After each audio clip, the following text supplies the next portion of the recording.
Lakman Masjid Imam আমার সভাপতি ছিল একসময়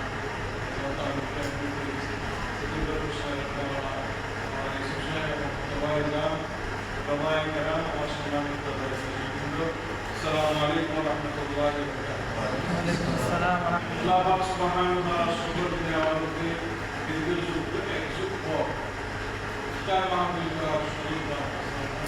আলহামদুলিল্লাহ। এই ইফতার মাহফিল এক্সটেন্ডেড ইসলাম বিদ্বেষী নামধারী মুনাফিকদের মাধ্যমে নিষিদ্ধ করা হয়েছে। ইফতার মাহফিল তারা অপব্যয়ের শামিল করে করার চেষ্টা হয়েছে। কেন? ইফতার মাহফিলে আলোচনা হয় তাকওয়া, কোরআনের কথা, হাদিসের কথা। তাদের ইফতার মাহফিল করে থাকে একটা শেয়ারওয়ালা ইফতার টানা দেওয়া। এটা সমাজ দিতে না পারে ইফতার মাহফিলকে অপবাদ দেওয়া হলে এটা অপব্যয়, এটা করে দৃষ্টিকে দিয়ে দেন ইফতার মাহফিল করবেন না। কিন্তু আসলে ছিল যে এখানে কোরআনের আলোচনা হয়, তারা তো কোরআনের আলোচনা করেই না। যারা কোরআনের আলোচনা জমিন থেকে তুলে দেওয়ার জন্য তাদের জন্ম, তারা ইফতার মাহফিল দিয়ে উঠবে। তাহলে বুঝতে পেরেছে সমাজ ভাইয়া, তাকওয়ার উপর, ইমানের উপর, মুমিনের জীবনের উপর, আমাদের মর্যাদার উপর 6 জন ভাই কথা বলছে। আজকে আমাদের সিদ্ধান্ত নেওয়ার সময় হয়েছে বাংলাদেশে যে আলহামদুলিল্লাহ আপনারা দেখতে পাচ্ছেন বৃহত্তর ইসলামী আন্দোলন, জামাত ইসলামী এবং অন্যান্য রাষ্ট্রীয় ইসলামী দলগুলো ঐক্যবদ্ধ হওয়ার জন্য একেবারে কাছাকাছি এসেছে।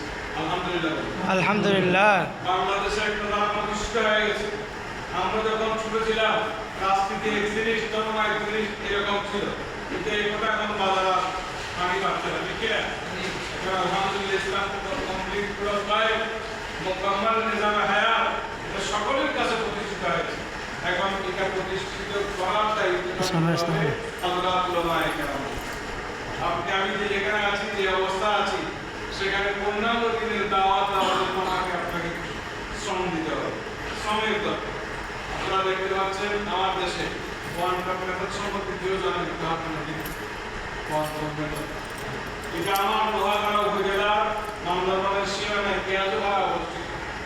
সেখানে যে ষড়যন্ত্র বাংলাদেশের উপর পরিচালনা করার জন্য চলছে, প্রায় 10,000 একর জমি ব্যাংকের দখল কিনেছেন, সরকার থেকে বন্দোবস্ত নিয়েছেন, কিছু এমনি পাবলিক থেকে ভাড়া নিয়েছেন।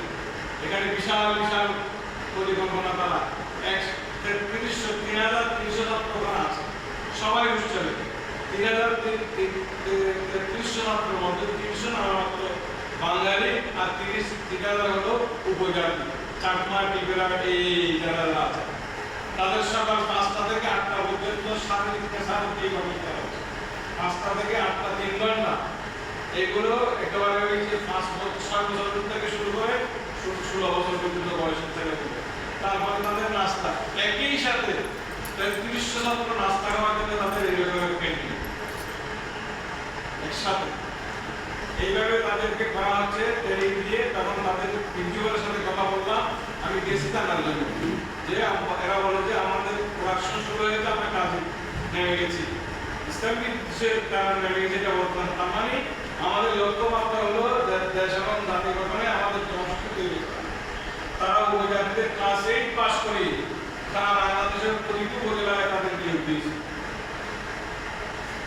প্রতিটি বাংলাদেশের 500 উপজেলায় তাদের ওখানে ছাত্ররা নিয়োগ পেয়ে গেছে। 8ম শ্রেণী ক্লাস এমএনএসএস দিচ্ছে। তাদের সহযোগিতা করে যাচ্ছেন রাষ্ট্রীয় ব্যক্তিবর্গরা। রাষ্ট্রীয় ব্যক্তিবর্গদেরকে তারা মাঝে মধ্যে নিয়ে আসেন এবং তাদের ট্রেনিং প্রোগ্রামে অংশগ্রহণ করেন এবং তারা রাষ্ট্রীয় সেখানে মুশাক্কাল দিন দাঁড়িয়ে করেছেন। এই যে সর্বপ্রথম যেমন মুশাক্কাল সৌদি আরবের মুশাক্কাল সর্বত করে দিতে সব সেখানে হিন্দু, বুদ্ধ, খ্রিস্টান, উপজাতির সকলকে এক জায়গায় নিয়ে খেদমত, মানবতার খেদমতের নাম দিয়ে তাদেরকে ট্রেনিং দেওয়া হচ্ছে। আর এরা বাইরে হচ্ছে বলে যে না ধর্ম এখানে তাদের ট্রেনিং যেটা আছে সেখানে লেখা আছে গুরুজি। আমরা তো বলেছি মুহাম্মদ সাল্লাল্লাহু আলাইহি ওয়াসাল্লাম নবীজি, এরা ওই গুরুজির বাণী দিয়ে লিখেছেন গুরুজি। আর এভাবে প্রকাশ্যভাবে মানা তারা দেখেন একটা ওই নাচাগর বানিয়ে রেখেছেন। বলে তো আমাদের গুরুজি আসলে এখানে থাকে, জীবনেও তিনি যাবেন না ওখানে, উনি টাকায় এখানে এসেছে। আর মানুষকে কথা করার জন্য দেখাচ্ছেন যে গুরুজি আসলে পাশের ঘরে থাকেন,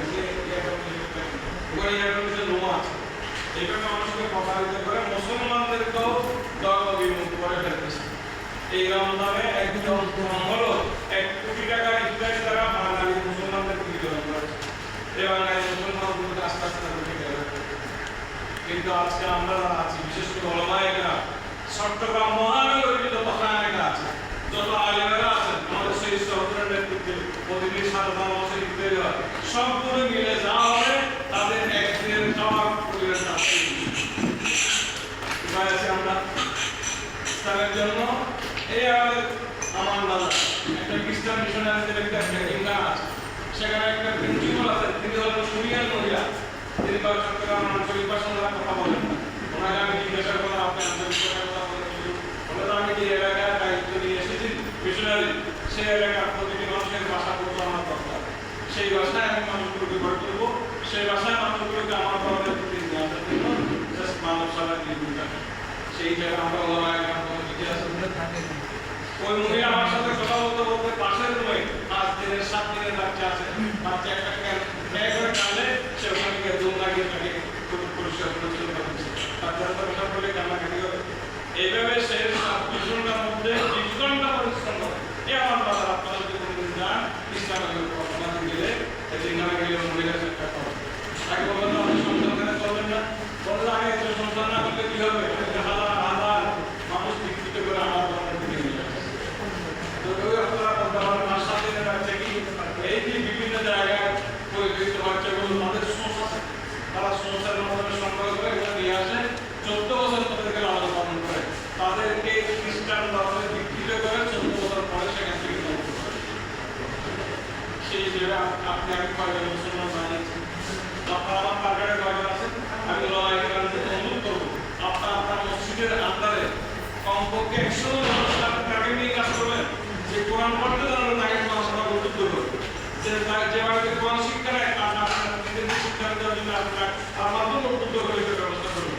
আর আপনি আপনার পরিশ্রম থাকবে আল্লাহ তাআলা এই কোরআনটাকে মানুষের কাছে পৌঁছে দেবেন।